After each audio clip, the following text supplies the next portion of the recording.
మిత్రులారా, నేను దాదాపు 20 నెలల క్రితం 21 నెలల క్రితం ధర్మవరం కూటమి అభ్యర్థిగా ఇక్కడికి వచ్చినప్పుడు ఖచ్చితంగా వాస్తవం చెప్పాలంటే 2 సంవత్సరాలు అవుతుంది. ఏప్రిల్ 4వ తేదీ నేను మొట్టమొదటిసారిగా ధర్మవరం పట్టణానికి వచ్చాను. మొట్టమొదటి సమావేశం పాండ్రంగ స్వామి దగ్గర గుడి దగ్గర జరిగిన తర్వాత నేను సాయంత్రం కూర్చొని పటాల్ శ్రీరామ్ గారు, మన్సూర్ రెడ్డి గారు, ఇతర మిత్రులందరూ ఏంటి ఎన్నికల్లో మనం ప్రధానంగా తీసుకోవాల్సిన సమీక్షలు ఏంటి, ఇష్యూస్ ఏమున్నాయి అని మాట్లాడుతున్నప్పుడు శ్రీరామ్ గారు కానీ మన్సూర్ రెడ్డి గారు కానీ చేనేత సమస్యల గురించి ప్రధానంగా ప్రస్తావించారు. ఇక్కడ కొన్ని దశాబ్దాలుగా క్లస్టర్ తీసుకొస్తామని అంటున్నారు, రాలేదు.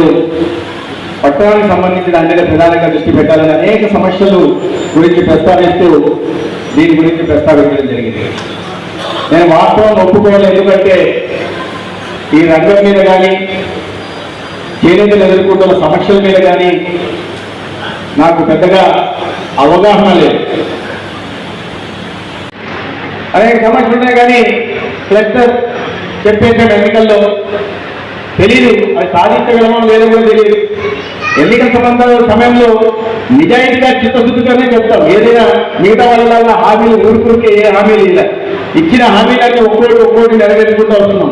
ఆనాడు పెద్దగా అవగాహన లేదు. చూద్దాం, ఏదో గవర్నమెంట్ ఆఫ్ ఇండియాదే కదా, యాన్యువల్ డెవలప్మెంట్ కార్పొరేషన్ కింద తెచ్చేసుకుందాం, పైన కింద వచ్చేది డబుల్ ఇంజన్ సర్కారే కదా, మన మాటకి ఏమేమి ఉంటుందని చెప్పి దారాయంలో మాట ఇచ్చేసాం. క్లస్టర్ తెస్తున్నాం అని చెప్పి మాట ఇచ్చిన తర్వాత మాట మీద నిలబడటం అనేది కూటమి నాయకుడికి అలవాటు. నిలబెట్టుకున్నాం. అయిపోయిన తర్వాత మొదటి సంవత్సరంలోనే మొట్టమొదటి మీటింగ్లో ఢిల్లీకి వెళ్ళినప్పుడు నేను మన ఎంపీ గారితో మాట్లాడాను. పెద్దమ్మ రకంగా మాట ఇచ్చాను లేదని అంటే మా వైపు నుంచి చేయాల్సిన సహకారం ఏదో మేము అందిస్తాం, కానీ కేంద్ర ప్రభుత్వం పరిధిలో ఉంది కాబట్టి మీరు వెళ్ళండి, నేను వస్తా పాలిస్తే మాట్లాడతామని. మాట్లాడుకున్న తర్వాత వెళ్ళి మంత్రి గారిని అడిగారు, సరే ఇలా మెగా హ్యాండ్లూమ్ క్లస్టర్ ఇవ్వాలి, బడ్జెట్లో ఇవ్వాలి. అదే చాలా చోట్ల నుంచి వచ్చాయి, చాలా మంది అడుగున్నారు, చాలా సీనియర్లు అడుగున్నారు, కొన్ని రాష్ట్రాల ముఖ్యమంత్రులు కూడా అడుగున్నారు. బహుశా ఈ సంవత్సరం సాధ్యం కాదేమో చూడాలేమో అన్నారు. సరే, ఇది నా పరిస్థితి.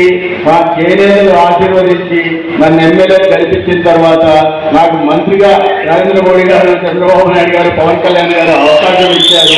ఇంతమంది తెలుగుదేశం జనసేన బీజేపీ కార్యకర్తలు ఆశీర్వదించిన తర్వాత, ముఖ్యంగా చేనేతలు ఆశీర్వదించిన తర్వాత మాట ఇచ్చాం.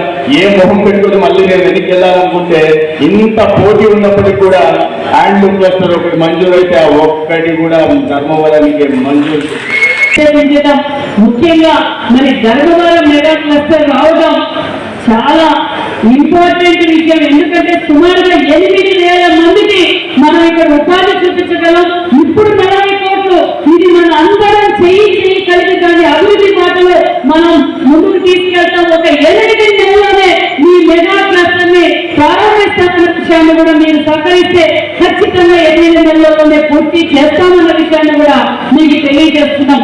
మరి నిజంగానే మరి స్థానిక శాసనసభ్యులకు ఉన్న నిబద్ధత ఏంటంటే, ఒక పక్క సెంట్రల్ లో దాన్ని శాంక్షన్ చేయించుకోవడం, మార్కెట్ యార్డ్ వారితో కూడా మరి స్థలం కేటాయించుకోవడం, మరొక 10 ఎకరాలు కూడా మరి మరొకసారి కూడా ప్రతిపాదించడం కూడా చాలా ఆనందంగా ఉందన్న విషయాన్ని కూడా తెలియజేస్తూ, మరి ఈ చేనేతల కోసం మన కూటమి ప్రభుత్వం ఎప్పటికప్పుడు ఎగ్జిబిషన్స్ పెట్టడం జరుగుతోంది, అవేర్నెస్ క్లాసెస్ జరుగుతోంది, స్కిల్ ట్రైనింగ్ జరుగుతోంది, పనిముట్లు కూడా మనం సబ్సిడీతో కూడా అందజేస్తున్నామన్న విషయం కూడా తెలియజేస్తున్నాం.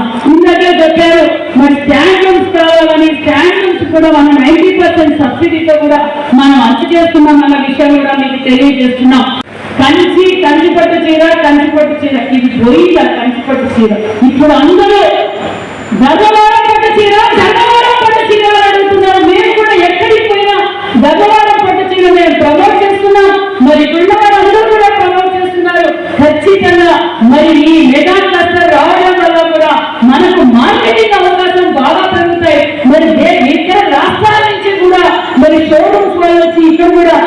మరి బై చేయించన్న విషయాన్ని కూడా మీకు అందరికీ తెలియజేస్తున్నాం.